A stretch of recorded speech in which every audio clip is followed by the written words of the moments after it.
Okay, got to go live there. Got to go live there.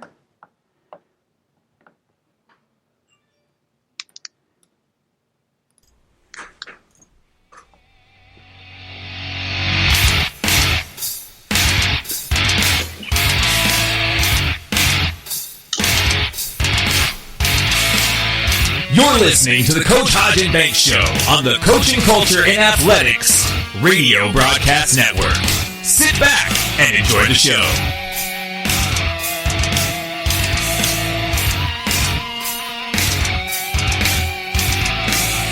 The views and opinions discussed in this podcast aren't necessarily the opinion of the host or Coach Hodge and Banks Show on the Coaching and Culture Athletics Network.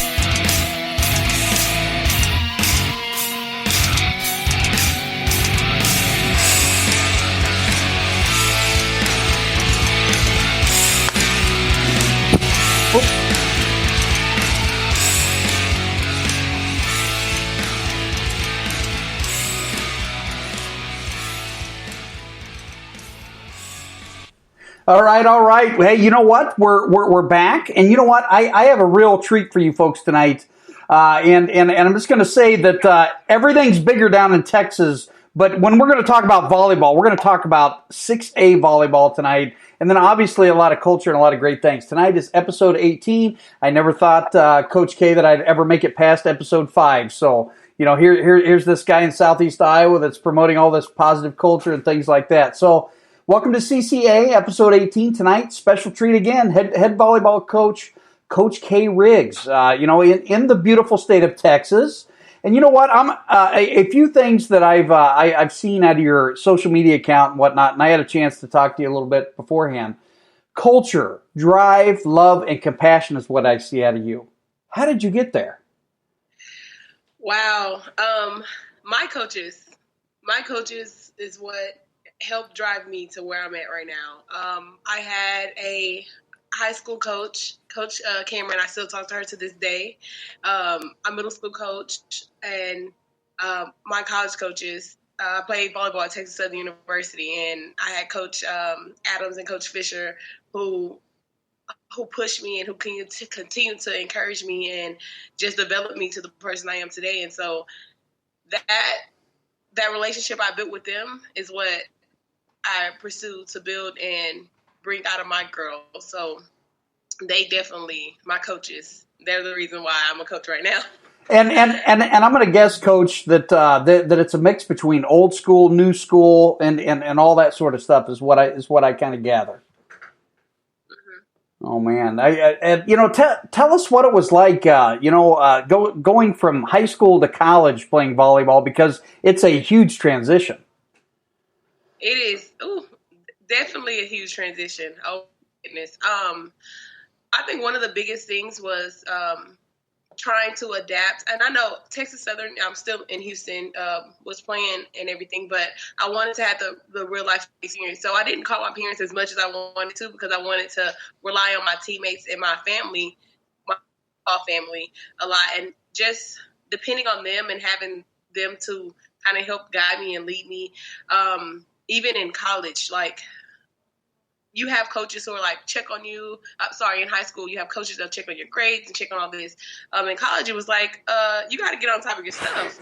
You got to take care of your business. You know, if you're not doing it, then like, you're in trouble. Yes, we have people checking in and out, but I think that was a big thing for me, because it's like, oh, you have your classes. You just need to make sure you're there and you go, and nobody's going to sit here and take attendance. And, you know, that was really big for me. And just on the volleyball side, having to learn different plays, and just it was a lot.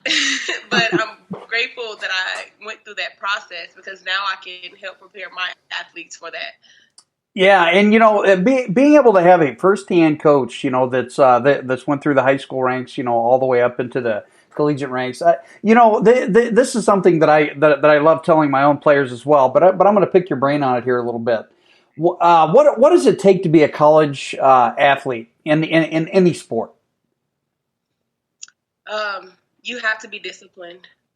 I think that's one of the biggest things, being disciplined, not just on the field, on the track. It's being disciplined making sure that you're taking care of your business in the classroom, and just you having that heart and desire of wanting to get better. And I feel like that's a part of being disciplined also. So yeah, I can eat this bag of chips or this Dorito or, this burrito or whatever you want to eat, but that's not being disciplined, because now you know that will slow you down. That's not going to, really reach your full potential, because you're not being disciplined in all aspects. So definitely discipline is one of the biggest things for me. I think that's what helped our athletes become collegiate athletes. And I totally agree. And everybody hits that stress barrier. Do you agree or disagree? Where you're like, hey, it's either fight or flight time, right? Yeah, definitely. Yeah. Man, it's just one of those things where I think, and I'm probably going to get in trouble from a lot of my local people, but sometimes I think that kids do not understand the rationality or the amount of desire and heart that you have to put in, to play at that next level. But yes, it takes so much. I'm just going to add this in. My brother is actually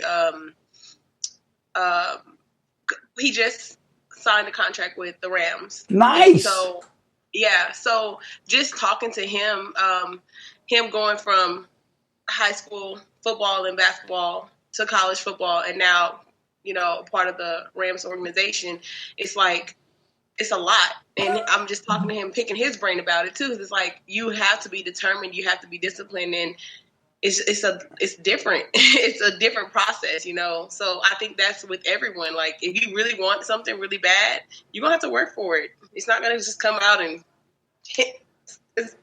fly on your lap. You have to work for it. Now, not just because it's your birthday week, Coach. I have to throw this out there. I've now become a Rams fan because their brother plays for the Rams, folks. So I'll throw that out there. Oh man, that's you got to be feeling pretty good about that, man. Yeah. Oh, that's exciting. Now, here's a good question that I throw out there occasionally, and you've been a head coach now for 4 years. Mm-hmm. Okay, and you went from 3A to 6A. So we're talking about, I don't know, community college to the pros. You when you talk about volleyball down in Texas. Right. Let's see here. What would you like to see change in the coaching community as far as culture is concerned? What change would I like to see? I think getting my parents more involved. I know that some people, we kind of overlook the parents, and I don't like to do that. I get my parents involved in everything that we do, just because they are like a really big piece. Those parents are staying late, picking up their kids early, and I think that's what needs to change, getting them more involved in the things like, yes, your daughter is playing for me, but I want you to be a number one supporter for her, because they do get excited when you're sitting in the stands, or they do get excited when you're able to make the tournaments and you're able to support them in every aspect. So I think the culture needs to change as far as getting our parents more involved. Now, what have you utilized over the years to do that? Do you, like in preseason meetings, do you congregate, do that sort of thing? Yes. I'm sorry. What'd you say? No, that's fine. Take us through kind of your what you do now, and then maybe also explain what you didn't do initially that you're doing now. That's where you're seeing dividends. Yeah, so I think I was on the side of not getting the parents involved, because I'm like, well, I see the kids all day, but I think for my first year, I had maybe one meeting with my parents, and that wasn't enough. So this past year, I've actually had maybe 3 meetings, just to keep them up to date on everything, make sure that the communication is there and there's no windows for error, as far as making sure that they understand, okay, well, we have this practice, we have this tournament, we have this going on, can y'all assist with this? Because they are, it's not only the child that's dedicating so much time, the parents are dedicating just as much. So I make sure that I send out appreciation to them, because they are staying late just as much as the kids are. So we do have meetings, and like end of the year meeting, just so we can catch up, so we know what we're going or moving forward to for the spring. So we have maybe a meeting in the spring, a meeting in the fall, and a meeting like in the Christmas area, like midway, so that they'll just know what the expectations are, so we won't have anyone falling in between the cracks. So it's kind of constant communication, which is awesome, you know. Yes. Okay, so this one's always a good one. Now this one kind of stems. This can be your culture-wide thing, you know, whether it's your student athletes, whether it's your parents, whether it's the administrators and whatnot. What are your non-negotiables as a coach? I put her on the spot, folks. It's non-negotiables. Actually, I have a lot. Oh. Yeah, I'm that coach. Well, as far as like my players, like if my like rules and guidelines for them. Sure. Okay, my players. It's so much. I'm not even kidding.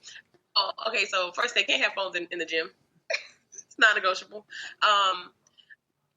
Although I say I want my communication open to my parents, if there's a issue between, like, say as far as like playing time or anything like that, I want the communication done with my players, myself and my players. Yes, I want you to know what's going on in a program and everything like that, but as far as like playing time, that's non-negotiable. I communicate with the player because yes, they are playing for me. Now, if it doesn't get resolved between myself and the athlete, then we'll move it further with communication with the parent and or administrators. But as far as that, I try to make sure that my athletes are speaking for themselves, and that's one of the things. I'm trying to think. I don't know what else. It's so many like I'm kind of like strict a little bit. Well, you know, there's absolutely nothing wrong with being strict, you know? Yeah. I'll say discipline. My kids, they're very disciplined. I like to use that word a lot, and they know it too. They're like, yeah, let's go. Let's be disciplined, y'all. Like, and here's my Texas accent, y'all. Coming out. I like the Texas accents. I'm just going to throw that out there. It's all good. Okay, thank you. Because you hear me saying y'all a lot. I'm like, I hope these people aren't judging me on this. No. They're all about, you know, learning different techniques. Different, you know, what's awesome about creating our coaching culture and athletics is it's designed to basically be kind of a clinic every week. You know, it's so you know, I do have a lot of fun with that. Now, when you're talking about being strict, I'm going to throw this out here, parents. I did see a Twitter video, okay, of these girls, and they love Coach K, and you know, so I mean, a lot of people they get upset. They're like, "Oh, you can't treat my daughter or my son like this," you know. And the thing is, they respond to structure, and I won't say strict. I think it's structure. They respond so well to it. Like, oh, we have practice at this time. You're gonna get a water break at this time. Well, we end at this time, and they respond to that. And it's not like it's not that I'm treating their kids terrible, because I treat them like if they were my own. Like, they're my kids. I say that all the time. They are my kids because I'm with them literally more than they're with their actual parents. So I treat them like they're mine, and they respond so well to the structure. It's like, coach said we need to be here at this time. Come on, let's go. Get up. We know what we need to do. And it's not that, oh, she's being so strict and she's so mean. It's not that. It's discipline. That's what it is. It's being disciplined. And parents, it's no, you know, they're my kids. I literally love them to death. So. And I appreciate that. And, you know, like I said earlier, you know, in the broadcast, you know, I see a lot of love when it comes to your coaching style, and I really appreciate that. Now, if let's put you in a scenario. So you have an issue with one of your student athletes that broke one of your non-negotiables. How do you handle that, or do you have your assistant coaches, you know, sometimes handle those situations? I talk through a lot of things with them. Because I never know what's going on at their house. Mm-hmm. So a lot of times I don't just go off per se, like, what, just you have this amount of consequences. I'll ask them, okay, why did you make that decision? What was your thought process on that? What happened? And then they answer me honestly, because they know one of my biggest things is don't lie to me. Yeah. I cannot. And I'm like, okay, well, be honest, be truthful. Tell me what was your thought process on that. And then I always ask them, okay, what are your consequences? I don't make them do the consequences. I ask them, okay, what are you going to do? And they'll tell you real quick. They're like, I already know what you're going to say, coach. What's my consequence? What am I going to do? I'm like, you can pick your own consequence. And if I feel like that's a good enough consequence, I'll give you a thumbs up and you go to your consequences. So they pretty much, they are being held accountable on their own. A lot of times it's like you're holding yourself accountable, you're holding your teammates accountable. Was that the right decision? If one person actually has the consequence, most of the team will do it with them because they know, like, this is my teammate. I'm not going to just let her suffer by herself. So that's really what happens is we talk through things a lot because I think with their age, it's a lot of times they don't have that person to, like, really think through the process. Most of the time it's always a consequence after their action, and I want them to think about, what did you do wrong? Well, what happened? Are you having a bad day? Because sometimes, everybody has bad days. What happened? Are you having a bad day? And they're like, yes, coach, I apologize. I'm going to get myself together. And that's what they say, because I'm like, go get yourself together. Go get yourself together. So we'll talk through it. I think that's really helped too with my program, with talking through the process and making sure they understand, because sometimes they don't understand what's going on, or they make decisions and it's like, why did I do that? So. Now go when you transferred schools and you went into the 6A program. Take us through kind of how you got to know your kids, because they are your kids. Yes. So last year, because that was my first year there at the 6A school, it was very difficult. I'm not even gonna sugarcoat it. It was difficult last year just because getting to know them and them having to buy into what I was doing and understanding that I love this game and I have a passion for it, and just having someone that cares about the game and cares about them. They needed to realize that. And it was very difficult. The very first, it was difficult. I'm not even going to kid. But toward the spring, we started participating in off season, and my kids worked so hard. And I think that's why my relationship has gotten so much stronger with them, because they literally work for me. Like, they work so hard, and I appreciate them, and I make sure I tell them, like, y'all are doing so good. I'm like, do y'all see the progress? And I ask them all the time. I said, no, we're not where we need to be, but how is the progress, And now it's a much smoother process of like, okay, well, we have this practice. Now everybody's here. Everybody's here on time. I think the first year, and I'll tell you to any coaches out there, the first year, get through it. You got this. You have this in the bag. Just get through the first year, because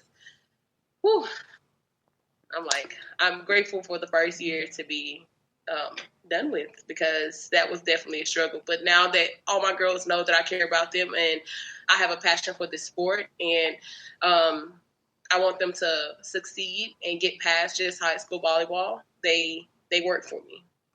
Now, how many multi-sport athletes do you have at the 6A level versus the 3A? Actually, we're kind of on the. I encourage my athletes to participate in multiple sports. So, I would say I have maybe 6 or 7. Okay, so 45 kids in my athletic program, from freshman to varsity. I would say we have about maybe 30 of those kids who are participating in other sports. So, I encourage them to do it, because you never know where it may take you.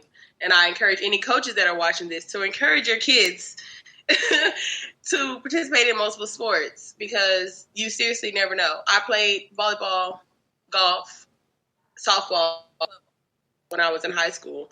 And I feel like I learned something from each of those things by being able to balance.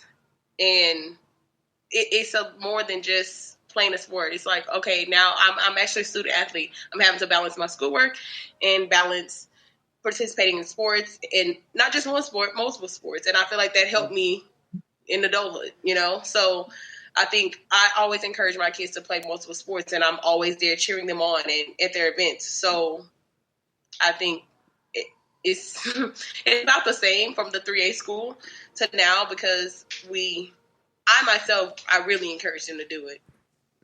So. And I believe that that's extremely important as well. And to not shame, like if you're having an off-season workout and you got kids, that are going through their rigmarole, in the regular season of their other sport, to not shame them into not coming. You know what I'm saying? That happens a lot, though, right? It does. And I feel like even if they are, first of all, you're cutting down on injuries when kids are playing multiple sports. Let's just clear that up. So a lot of my kids are participating in track. They're participating in softball. I know that they're doing something. They're not just sitting down. And we still have open gym opportunities if they are able to come. And I have 3 months at the end of those seasons to get my kids where I need them to go. As far as like if they ended track or if they ended softball, we still have some time for them to touch a volleyball. And we have the summer. So I would love for them to just be with me all the time, but I'm not going to stop them from participating in multiple sports. For a certainty. Now, what are some of the most important things, or when we look at volleyball? One of the only sports that I've never coached in my career is volleyball. So I have great interest in this. But what are the most important drills or like preseason stuff to basically develop to move a good volleyball player to a great volleyball player? I would say reps and touches. So I'll just add this too. When I am teaching my kids, I like to teach them every position, because you never know where you may fall. So passing, setting, hitting, everything. I try to teach them everything. So the reps is what helps. So most of the time we work on passing, because that's what runs our offense. So passing drills. Really, that's what we do. Passing. It's a lot of passing. Serve, receive. And weight training also. We do weight training in, prior to preseason, but, the summertime we try to make sure that we go ahead and get our weightlifting going on and get them prepared. So, passing, serve, receive. Yeah, it's that's pretty interesting to say the least. I'm going to guess that every drill that you have has a ball in it. Yeah, pretty much. A lot of, so this is like my little technique when I was teaching my kids, because my kids love to dance. I don't know if you've seen like the Twitter page and everything. My kids love to dance. Like they'll make up a dance real quick and they'll show me, and I'm like, okay, y'all want me to do this? But I break a lot of our movements into dance steps. Like I'll count 1, 2, 3, 4, 5, and I'll make it fun for them, so that now they're having fun, they're learning the technique, and they're able to convert into volleyball. And so a lot of times, sometimes we didn't use balls in the spring, and we just worked on technique. Okay, how do I want you to look? Or how is it supposed to look? What are you doing wrong? How can we fix it? And I record them a lot, and I show them, this is what you're supposed to look like. This is what you're doing right now. So that, I think that was really fun for them too. Just always breaking things down, because they have a better understanding of it, and they have fun when they're dancing. So we'll put some music on, and now they're working on their defense and how to roll and, different things like that. And there's a lot of sports out there that watch a lot of video, like on your opponents, whether it's this, that, and the other. And I'm going to guess that you watch a lot of video. How do you incorporate that into like your practice with your players and this, that, and the other? So actually, we do I I do a breakdown. So I actually record the video and I talk them through it. So like they study the film when they get home. So as soon as we finish, I send them the film, and basically it's a voiceover of what they're looking at, because sometimes they don't know, you know, what they're looking at. They're like, oh, I missed that ball, or oh, I hit that out. Oh, you know, what did you do wrong, and why is your arm not up, and you know, those type of things. So I'm like, well, watch you on this part. You didn't get to your base, or you didn't transition, or you weren't in the right spot. So it's kind of like a voiceover, a video that I send them to show them, you know, and then practice on Monday or practice the next day. We're working on fixing those and minimizing the errors. I like that idea. Yeah, you know, so often most coaches, what they'll do is they'll just have, you know, like a video session and everybody's in there together. But this gives them an opportunity to do it themselves. Now, are your girls pretty accountable when it comes to watching that film? I mean, they. Yeah, because not only are they watching it, I need feedback. So what they'll send me like a message, or because we have a little Team Reach little app that we use. Okay, so how many errors did you have? They know their stats, and they're like, okay, what did you do wrong?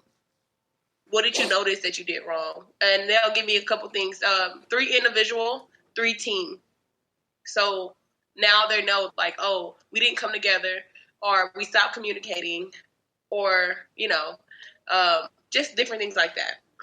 Coach Radloff, he's coach just up north of me. He's wondering, is this video on Huddle, or is it a different program? So we do use Huddle. I upload them on Huddle, but when I send the voice over to my athletes, I just send it to them. So it's on Huddle, so they're able to have access to the video. But when I do the breakdown and send it to them, I just send it straight to them and do the voiceover with them that way. And you know, one thing about it is video does not lie. It doesn't. Oh my goodness. Oh my goodness, it does not. I catch so many of my kids. They're like, Coach, I was right there. No, you weren't. You were not. Look, there's nobody else in this spot. Now, you know, the next question, it's kind of a culture, you know, it's very definitive. It's very broad. And I apologize for all the open-ended questions, but that's kind of how, I roll. But define a good culture in your program. And then I also want you to take me through, because, you know, we've seen a rise in helicopter parents, lawnmower parents, and now snowplow parents. And how do you change that? I don't even, you know, I want to write the correct book one of these days, you know, like the 100 ways to, you know, to fix that issue. But, you know, what would be your advice on something like that? And then, you know, how do you see your culture? As far as like dealing with parents and kind of like taking over. Yep. That does, but believe it or not, parents, that does happen. And I know some parents watch this show as well. So, when I have my meetings, I kind of set the tone of how I like my program to be run. And I ran, you know, just this is what's going on. I sent everything out ahead of time. Like our whole entire calendar was sent out to the parents. And I feel like I haven't had to deal with that. I haven't had to deal with that yet. So I'm grateful for that. There are some, you know, I coach club volleyball also. So in that world, it's a couple parents that are like that. And I just want them to understand that I'm here for a reason. And I'm here to coach your child. And just don't step on my toes, because I'm here for a reason.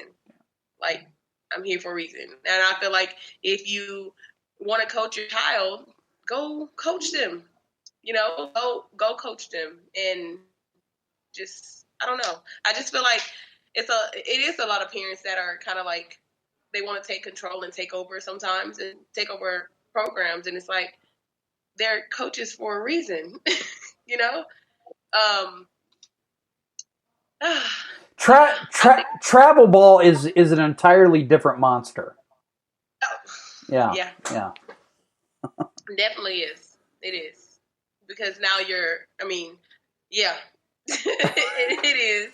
It's a monster. I can't even get into too deep with that one. Yeah, I you know what? We'll have you back on when we do a coach's corner on travel ball, just so you can relax and kind of vent. We'll wait till your season's over, though. So yeah, we had a guy on here. I think about a month and a half back, and he's out of let's see, I want to say the Idaho area, and he was talking about that aspect, and I tonight's broadcast is sponsored by my new book. It's called The Mad Culture Present in Athletics, and it's basically a book that's trying to bring about the talking points to get rid of this mad culture that's out there. I'm personally very glad that you haven't seen much of it down there, but I'm sure that you have some colleagues and this, that, and the other that have had to deal with that stuff in the past. Yes. Coaching and teaching's hard enough, without that, that issue. Yeah. Yeah, it does become difficult because a lot of times I don't think people understand, like, if your child isn't playing enough, or because that becomes an issue. Well, why isn't my child playing, or why isn't? And I'm like, and that's why I send out film, because not only do I film our games, I film our practices, and I show, well, this is what's going on, and if it needs to happen with stats or at practice to show, well, this is what's going on. She's kind of falling behind. I think she's losing focus. Things like that. I feel like to kind of cover ourselves, coaches, I feel like we have to do those things just because you don't want to leave room for the errors or leave room for them to attack your character or do things that'll kind of put you in a terrible situation, because we do get – there's times when people will try to attack you for, their child's not being involved on the court, on the field, or on the track, or whatever it may be, So I think just making sure the communication is there, and letting them know, like, for example, just to say, like, one of my athletes, like, oh, well, you're missing a lot of balls. You're not passing to target accurate enough, or you're not passing over this other person. You're not playing better than this other person. And not to compare them, but, realistically, I have to compare you so I can see who's the better fit to be on the court. Mm-hmm. And I make sure that I communicate, well, look how many balls you missed on this part. Well, let me just show you what you're doing wrong. And I make sure I show them so that they can fix it and so they can improve. And I think that's one of the biggest things too. My kids, like, their improvement, they want to get better. Like, coach, what am I doing? And I think that's, like, literally, and I love them to death. That's why I love my program, because they would ask me as I'm trying to yell at somebody else on the court, coach, did I do this right? And I'm like, what? Yes, go, move.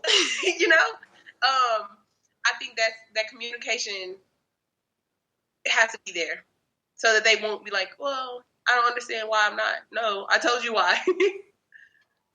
Yeah, and I truly love that.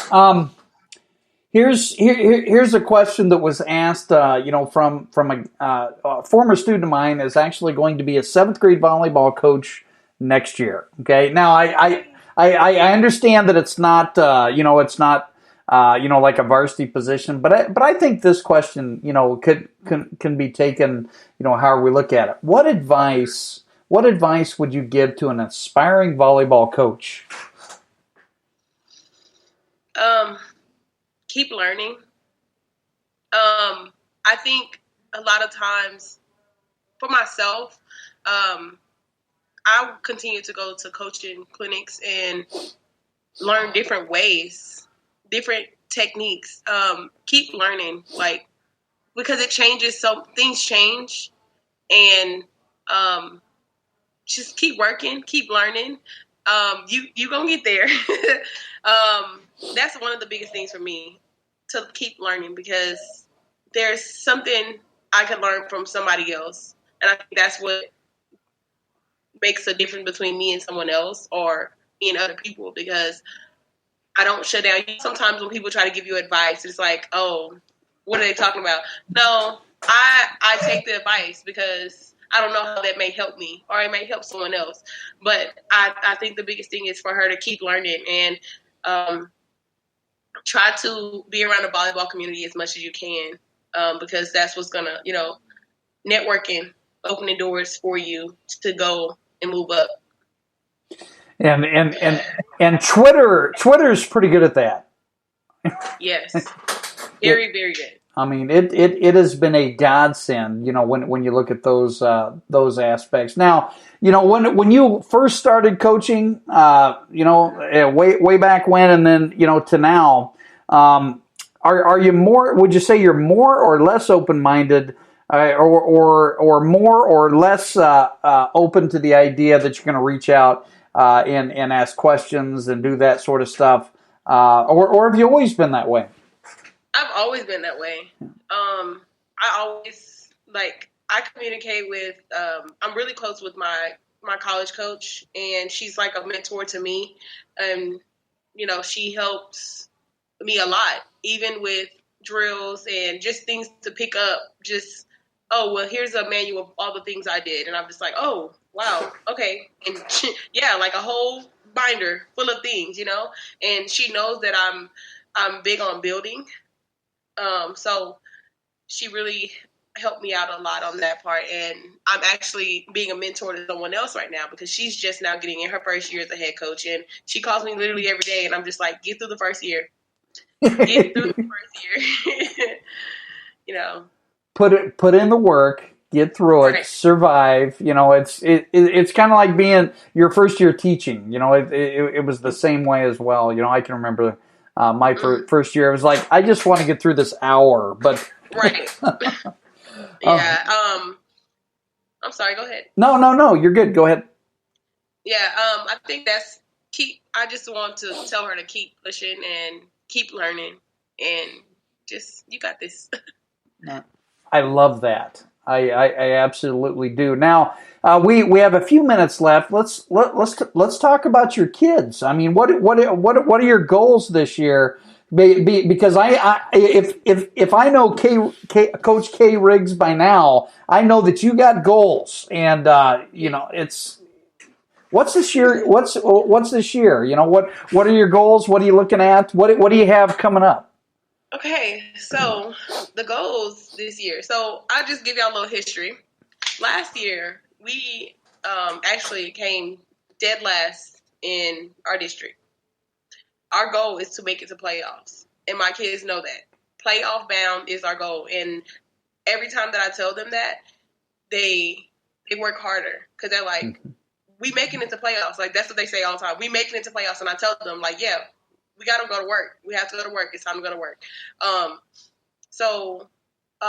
Myself, I already told them I'm going for Coach of the Year.